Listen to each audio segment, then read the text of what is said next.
Alright, here I got my Raspberry Pi hooked up to my KK controller. I'm currently on a tether system because it's stormy outside. However, we got our Raspberry Pi down there. I'm still in power off motor 6, if you can see right there. And our camera's going to be going out. You should get like that kind of angle.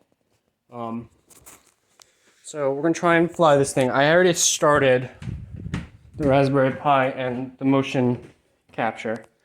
You might be able to see it just slightly. But we're going to fly it now, so let's do it.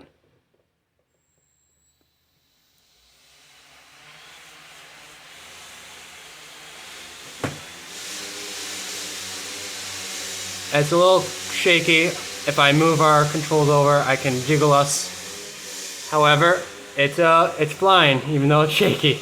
Alright, we're gonna bring it down now. Alright, and we brought it right back down to center. It's just a good landing, just a product.